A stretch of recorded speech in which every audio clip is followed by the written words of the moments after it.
Archer Monologues, D. McClung. I was just looking at a photograph of the head of JFK, John Kennedy.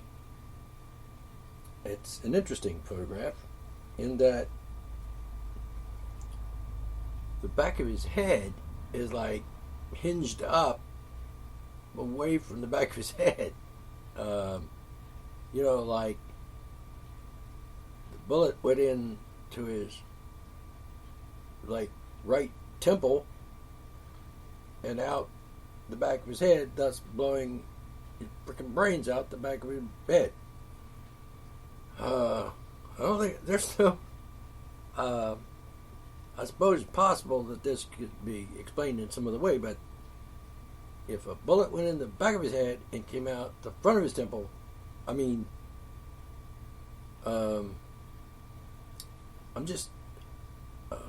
confused here. How does that work? How does a bullet go from behind you? And I've watched the Magruder film like 100 times. And every time it's like, bam, the bullet goes, you can see it goes in the front, out the back, because his head goes, bam, backwards. And I've never seen anyone, when a bullet hits you in the back of the head, your head goes forward. Now, if he was shot from behind, in the back, like in the back of the neck,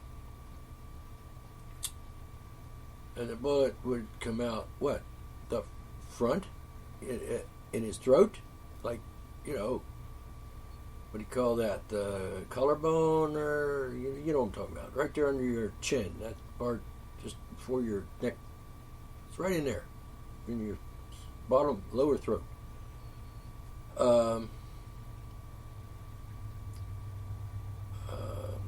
So, what can I conclude? I might say,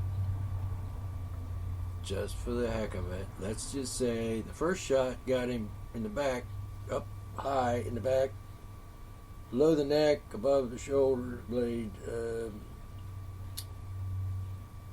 coming out the front at his throat, lower throat.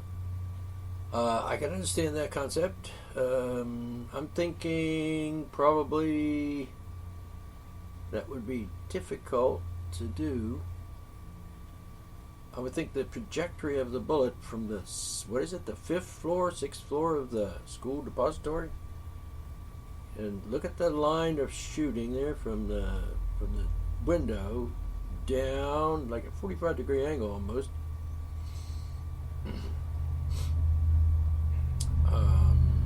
If it came out in the lower throat,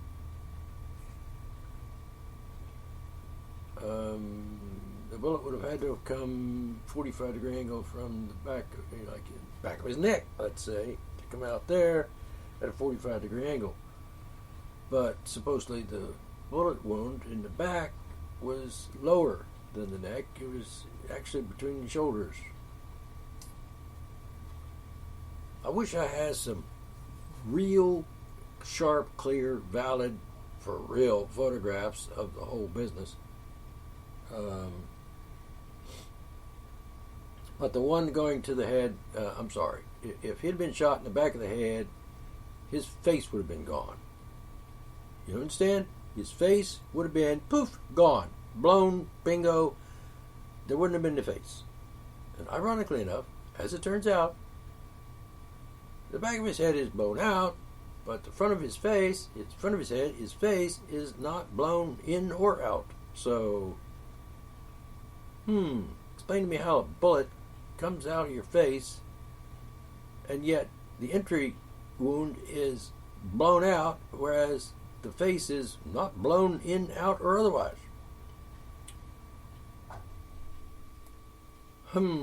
Makes me, and it's really weird. It's what's the word? Well, weird. It's close enough. So looking at the photographs of Kennedy laying there on the table, with his eyes partly open and his mouth partly open, and you can see his teeth, buck teeth, showing a little bit. It's like, it's eerie because his eyes are freaking open. It's like he's dead. His brain is blown out, and he's dead, and he's laying there, and it's like, oh, for Christ's sake, this is just eerie. And I'm having some sort of empathetic thing going here, because I'm thinking, oh God, it must have been awful, that those few seconds at the end of his life, those few seconds. Like when you first get shot in the, and you're shot in the throat or the neck, lower throat. Like, I can imagine the sheer horror of that feeling of, there's a hole in my throat and I can't breathe and stuff. Can't breathe, can't swallow, and it hurts like hell. And like, it's hell, it's horrendous. The thoughts going through your head at the time saying, like, what the fuck? And, and then your wife's standing there beside you, and she's like going through shit too, like, what the hell? A horrible thing.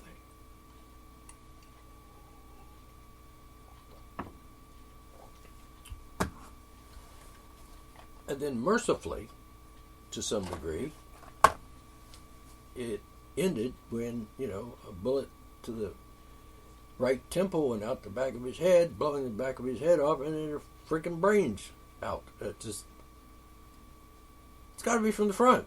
I've watched the video over and over and over and over again, and every time, head, back, head, back. And if you got a real clear shot, real clear image of this bit in this video, if you can stop frame it each time, every however many frames you can stop, and like stuff blowing out the back of your head. Like, I'm sorry, when you get hit by a bullet in the back of the head, it doesn't blow out the back of your head, blow out the front of your head. So his face should be splattered all over John Connolly. John Connolly? Governor Connolly? Didn't happen that way, did it? Nope. His face, you can see his face laying there on the table in the morgue or wherever it is. And, all of his face is there. Eyes, eyebrows, nose, mouth, teeth, everything's still there, intact. I don't know all of the science of, shooting victim things, but I just can't imagine someone getting shot in the back of the head with a high-power rifle and blowing the back of your head off, but not the front of your face off. You understand what I'm saying? Doesn't make sense. It's just not logical. It's not even close to logical.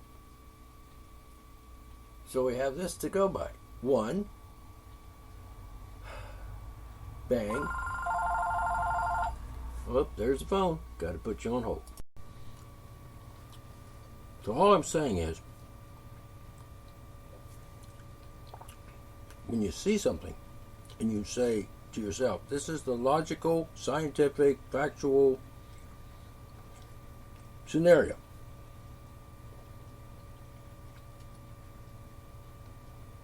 Like when you see a building, i.e.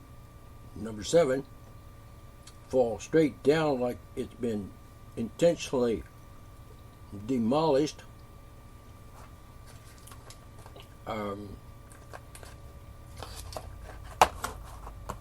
It just makes it hard to believe any other scenario is even possible.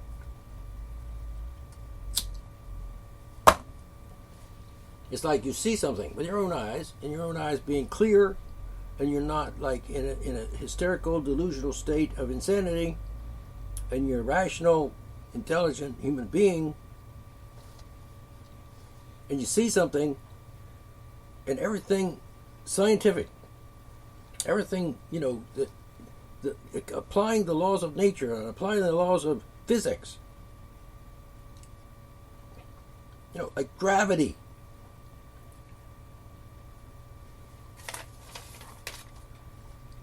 And then somebody tells you that what you saw is not what you saw. It's almost the same as when I speak English and I say something. I write something down. I post it on the internet, like Facebook or somewhere. We'll have to put this on hold for just a second.